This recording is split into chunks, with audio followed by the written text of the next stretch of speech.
ನಿಮ್ಮ ಅಕ್ವೇರಿಯಂ ಮೀನು ಬಹಳಷ್ಟು ಬೇಗ ಸತ್ತೋಗ್ತಾ ಇದೆ, ನೀವೆಲ್ಲ ಸೆಟಪ್ ಕರೆಕ್ಟಾಗಿ ಮಾಡಿದ್ದೀರಾ. ಆದರೆ ಒನ್ ಇಂಪಾರ್ಟೆಂಟ್ ಥಿಂಗ್ಸ್ ಟ್ಯಾಂಕಲ್ಲಿ ಆ್ಯಡ್ ಮಾಡಬೇಕು, ಅದು ಆ್ಯಡ್ ಮಾಡ್ತಾರಲ್ಲ.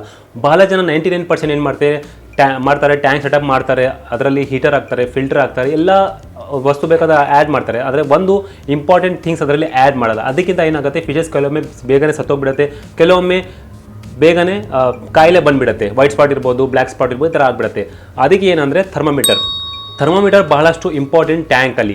ಭಾಳ ಜನ ಏನು ಮಾಡ್ತೀರಾ, ಹೊಸ ಟ್ಯಾಂಕ್ ತೊಗೊಳ್ತೀರಾ, ಎಲ್ಲ ಸೆಟಪ್ ಮಾಡ್ತೀರಾ, ಹೀಟರ್ ಕೂಡ ತೊಗೊಂಡ್ಬಿಟ್ಟಿದ್ದೀರಾ. ಹೀಟರ್ ನೀವು ವಾರ್ಮ್ ಅಪ್ ಮಾಡೋಕ್ಕೆ ನೀರಲ್ಲಿ ತೊಗೊಂಡ್ಬಿಟ್ಟಿದ್ದೀರಾ. ಆದರೆ ನಿಮಗೆ ಗೊತ್ತಾಗ್ತಿಲ್ಲ ಎಷ್ಟು ಟೆಂಪ್ರೇಚರ್ ಅದರಲ್ಲಿ ಎಕ್ಸಾಕ್ಟ್ ಆಗ್ತಾ ಇದೆ, ಎಷ್ಟು ಟೆಂಪ್ರೇಚರ್ ನೀವು ರೈಸ್ ಆಗ್ತಾ ಇದೆ, ಕಮ್ಮಿ ಆಗ್ತದೆ, ನೋಡಲೇಬೇಕು ಅಂದರೆ ಒಂದು ಥರ್ಮೋಮೀಟರ್ ಆ್ಯಡ್ ಮಾಡಲೇಬೇಕು. ಥರ್ಮೋಮೀಟರ್ 80 ರೂಪಾಯಿ, 100 ರೂಪಾಯಿ, 150 ರೂಪಾಯಿ ಸಿಗ್ಬಿಡುತ್ತೆ. ಭಾಳಷ್ಟು ಈಸಿ ಟು ಮೇಂಟೆನೆನ್ಸು. ಯಾಕಂದರೆ ನಿಮ್ಮ ಅಕ್ವೇರಿಯಂ ಮೀನಿಗೆ ನೀವು ನ್ಯಾಚುರಲ್ ಎನ್ವಿರಾನ್ಮೆಂಟ್ ಕೊಡಬೇಕು. ಯಾಕಂದರೆ ನೀವು ಚಿಕ್ಕ ತೊಟ್ಟಿಯಲ್ಲಿ ಇರ್ತಿರೋದು, ಅದಕ್ಕೆ ಎನ್ವಿರಾನ್ಮೆಂಟ್ ಕೊಡಬೇಕಾದ್ರೆ ನೀವು ಹೀಟರ್ ಆಲ್ರೆಡಿ ಆಗಿಬಿಟ್ಟಿರ್ಬೋದು, ಆದರೆ ಎಷ್ಟು ಟೆಂಪ್ರೇಚರ್ ಆಗ್ತಾಯಿದ್ರೆ ನಿಮ್ಗೆ ಗೊತ್ತಾಗಲ್ಲ. ಸೊ ಅದಕ್ಕೆ ಏನು ಮಾಡಬೇಕು, ಥರ್ಮೋಮೀಟರ್ ಇನ್ಸ್ಟಾಲ್ ಮಾಡಲೇಬೇಕು. ನಮ್ಮ ಫ್ರೆಂಡ್ಗೆ ಈ ಥರ ಒಂದು ಪ್ರಾಬ್ಲಮ್ ಆಯಿತು. ರೀಸೆಂಟಾಗಿ ಒಂದು 4 ಕ್ಯಾಟ್ ಫಿಶ್ ಇತ್ತು, ಒಂದು R1 ಇತ್ತು, 1 ವರ್ಷದಿಂದ ಅವರು ಟ್ಯಾಂಕಲ್ಲಿ ಇರ್ತಾಯಿದ್ರು. ಆದರೆ ಸಡನ್ನಾಗಿ ಏನಾಯಿತು, ಮೀನು ಸತ್ತೋಗ್ಬಿಟ್ರು.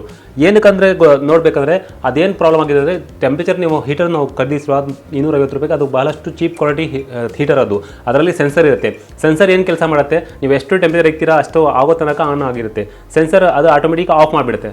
ಎಕ್ಸಾಂಪಲ್ ನೀವು 28 ಟೆಂಪ್ರೇಚರ್ ಇಕ್ಕಿದ್ರೆ 28 ತನಕ ನಡೆಯುತ್ತೆ, ಆಮೇಲೆ 28 ರೀಚ್ ಆಗಿಬಿಟ್ರೆ ಇದಕ್ಕಿಂದಂಗೆ ಅದು ಆಫ್ ಆಗಿಬಿಡುತ್ತೆ. ಸೊ ಆವಾಗ ಏನಾಗುತ್ತೆ, ನೀವು ಪ್ರಾಪರ್ ಸೆನ್ಸರ್ ವರ್ಕ್ ಮಾಡಲಿಲ್ಲ ಅಂದರೆ ಜಾಸ್ತಿ ನೀರು ಬಾಯ್ಲ್ ಆ ಥರ ಆಗಿಬಿಡುತ್ತೆ. ಸೊ ಅದಕ್ಕೇನಾಯಿತು, ಅವ್ರ ನೀರು ಜಾಸ್ತಿ ಬಾಯ್ಲ್ ಥರ ಆಗಿಬಿಟ್ಟು ಫಿಶಸ್ ಒಂದೇ ದಿನಕ್ಕೆ ಸತ್ತೋಯ್ತು. ಸೊ ಅದೇ ಥರ ನೀವು ಪ್ರಾಬ್ಲಮ್ ಆಗಬಾರ್ದು ಅಂದರೆ ನೀವು ಥರ್ಮೋಮೀಟರ್ ಹಾಕ್ಕೊಂಡಿರಿ. ಅದು ಪ್ಲಾಂಟೆಡ್ ಟ್ಯಾಂಕ್ ಇರ್ಬೋದು, ನಾರ್ಮಲ್ ಟ್ಯಾಂಕ್ ಇರ್ಬೋದು, ಫ್ರೆಶ್ ವಾಟರ್ ಟ್ಯಾಂಕ್ ಇರ್ಬೋದು, ಭಾಳಷ್ಟು ಈಸಿ ಟು ಮೇಂಟೈನ್. ಭಾಳ ಜನ ಹೊಸ ಟ್ಯಾಂಕ್ ತೊಗೊಳ್ತಾರೆ, ಆದರೆ ಪ್ರಾಪರ್ ಥರ್ಮೋಮೀಟರ್ ಎಲ್ಲ ಹಾಕ್ಕೊಂಡಿಲ್ಲ. ಸಿಂಪಲ್ ಒಂದು ಗ್ಯಾಡ್ಜೆಟು ನಿಮ್ಮ ಅಕ್ವೇರಿಯಂ ಮೇಂಟೆನೆನ್ಸ್ಗೆ ಹೆಲ್ಪ್ ಮಾಡುತ್ತೆ. ಸೊ ನೆಕ್ಸ್ಟ್ ಟೈಮ್ ನೀವು ಯಾವಾಗಲೂ ಅಕ್ವೇರಿಯಂ ಶಾಪ್ ಹೋದರೆ ಒಂದು ಥರ್ಮೋಮೀಟರ್ ತೊಗೊಂಬಂದು ಹಾಕಿರಿ.